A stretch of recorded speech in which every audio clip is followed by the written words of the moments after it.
The discussion has to be around these Behelits now. What are they? Where do they come from? Seems like they're part of that world, that I consider it demonic world of the God Hand. We've come to an interesting interlude, if you will, in chapter 20, and it really is begging for a discussion like this. And it's about Spidey, the egg. We've seen him creeping about now for dozens and dozens of pages. He tends to show up as beady little eyes in the background or a set of claws, always opportunistically checking out what kind of mischief he could get himself into. We find that he's a very sorry creature. We know this because of its interaction with our friend Luca.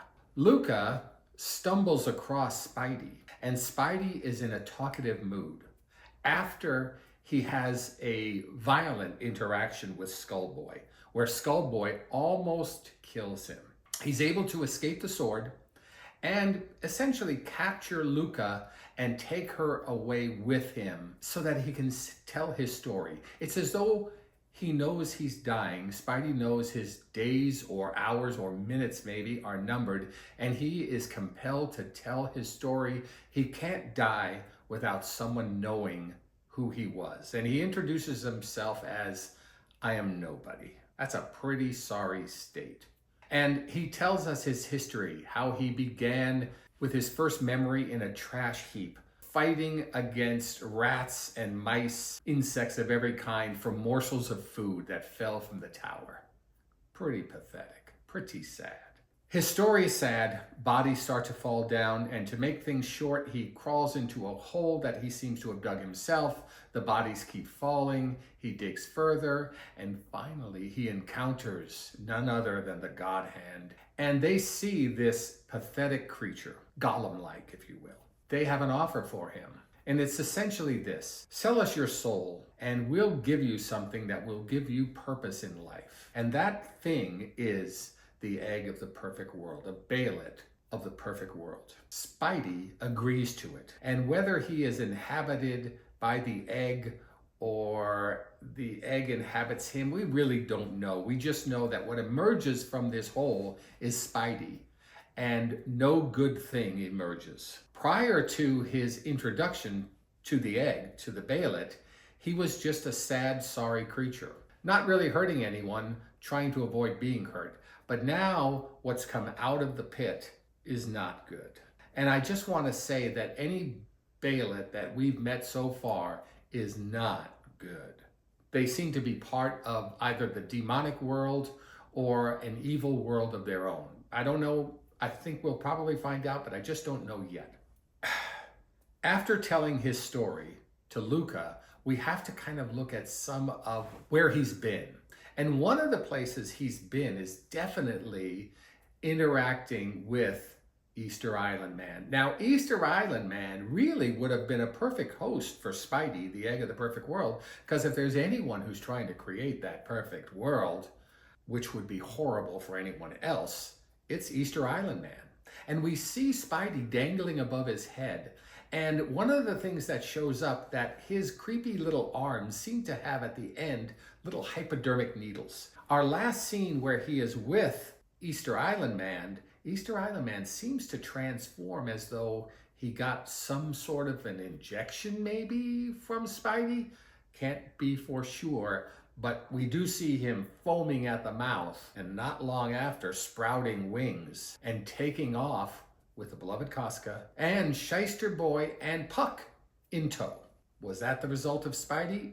Maybe. There's interesting discussion also having to do with the Behelits in general, because where we've seen them, they seem to have a mind of their own. And what comes to mind for me is Lord of the Rings and the Ring of Power. That Ring of Power wasn't possessed by people. It chose who it wanted to be worn by. We initially see it with a hobbit-like creature who will become Gollum. No good ever came to Gollum. no good. It was a sad, sad life. And the Behelits seem to create that sort of life in whoever they influence. The reason I bring this up, the discussion has to be around these Behelits now. What are they? Where do they come from? Are they a source of their own power? Are they empowered by someone else like the God Hand, perhaps? Are they operating at the behest of the God Hand, or do they operate completely independently of anyone? Now, I suspect the God Hand introduces Spidey to the egg of the perfect world. It seems like they're part of that world, that I consider it demonic world of the God Hand. That's yet to be seen, but that's the way it looks like to me. Now, what about Skullboy? Skullboy had an immediate reaction to this creature by chasing after it and trying to kill it. And Skullboy has an interesting discussion with himself where he says, did I miss or did I hold back? Because it isn't time for that egg to be destroyed. But here's the fascinating thing. In that little panel in the book, we see that the egg has been picked up by what looks like a bird-like creature. Whether it's a real bird or it's a demonic type of bird, we don't know. But the bird doesn't hold on to it very long, because the one who takes it from the bird is none other than our friend Skullboy. And then he seems to eat it. Santa mozzarella. He's hungry? What?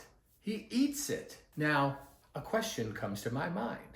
Did he eat it to inhibit its action, or did he eat it to empower the desires of Skullboy? Skullboy seems to be an antagonist to the God Hand, very much so. He seems to be an antagonist to just about everyone he encounters, except our pal Guts. And even that is a frail friendship at best. But he eats the Behelit. What does that mean? I don't know. But my guess, if I might guess, is that he wants to control the Behelit and make it do what he wants.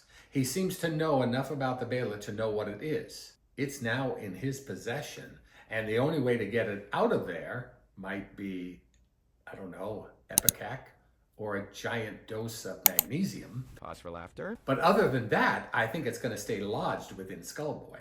And there's no indication that Skullboy is very hungry. He certainly has no meat on the bone. Anyway, what's going to happen? I don't know. I'll tell you what is still exciting. I got to get to the book. I've got to find out.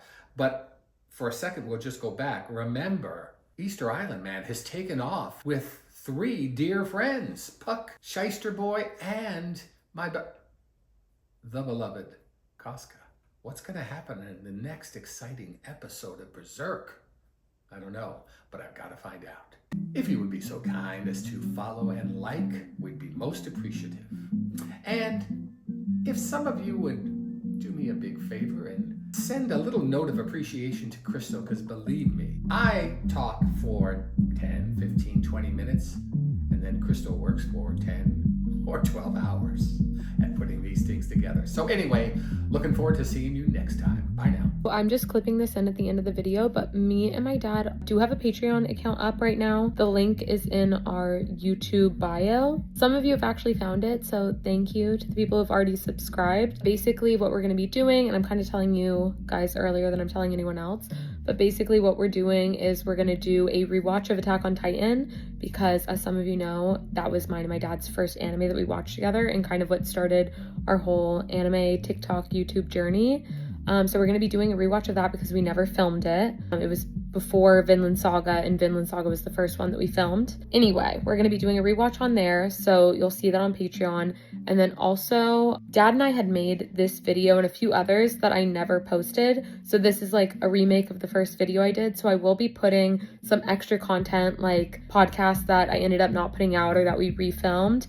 I'm going to be putting those on our Patreon as well. So if that's something that you're interested in, feel free to check us out on Patreon. It's like $2 to sign up for our paid version, but I'm putting a lot of free stuff on there too. Book recommendations from Dad, advice channel from Dad. Thank you to our YouTube community. You guys are the best. As you know, TikTok might be going away. That's fine because we have you guys, and honestly, if I'm being honest, I love making content for YouTube. You guys are amazing. I love your comments. I read every single paragraph that you guys send. And if I'm able to, I always tell my dad, oh, you have to read this one, or this is really interesting. We need you to do a video on this. So your comments are appreciated. We love you, and thank you for watching.